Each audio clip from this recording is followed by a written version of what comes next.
Magandang araw po sa lahat. Ako po si Randy Pinheiro, 1APS. Ang topic ko po sa araw nito is all about solo parent.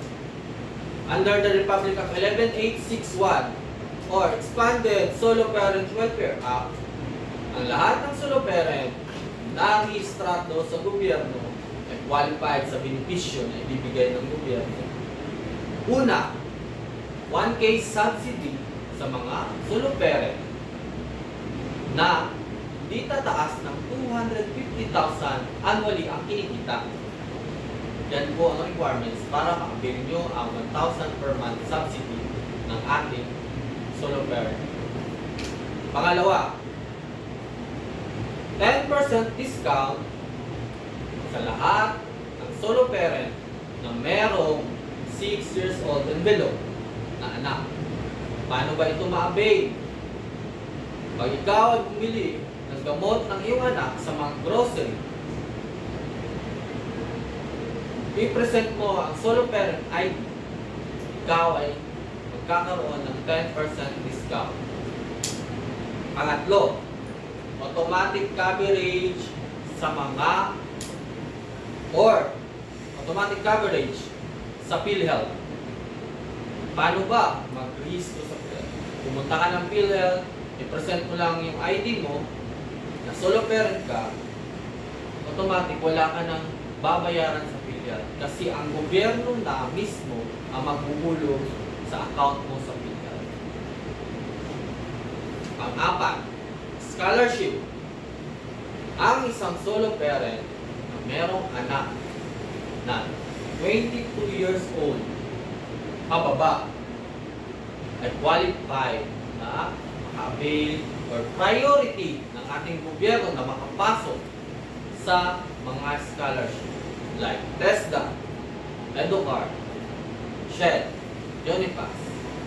Yun yung mga alam natin na pwedeng ma-avail ng solo parent for their scholarship. Hindi lang ang anak, pati ang nanay or tatay na solo parent ay pwedeng mag-apply ng scholarship kung sila ay nag-aaral pa.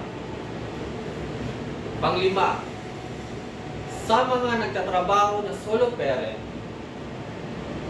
sila ay makaka-avail ng 7 days leave. Separate pa yun sa leave ng ibibigay ng company nila.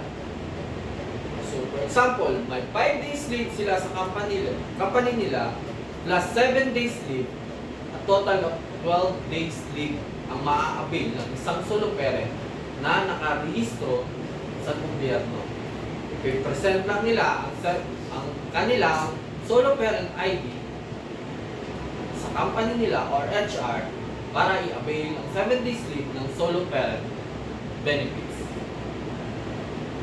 Pang-anim, housing.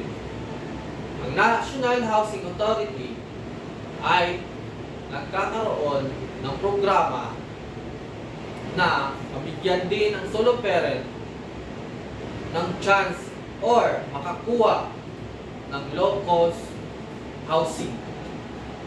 So, makakapasok sila doon sa mga housing na ginagawa ng ating National Housing Authority. Mababa lang yung monthly, nasa mga 300, magkakalam ko, or 500 a month. So, qualified ang solo parent doon. Pinasok na din ng National Housing ang solo parent para makakuha ng pabahay. At yun lang ang mga benepisyo muna ngayon ng solo parent. Pero pagkakaalam ko, dito sa General Santos City, tayo ay nakapag-release na ng birthday gift sa ating mga solo parent. Last February 24 and 25, lahat ng solo parent na birthday noong October, November, December 2025 ay nabigyan ng birthday gift incentives. Ito ay ginanap sa Robinson Place, Jensen.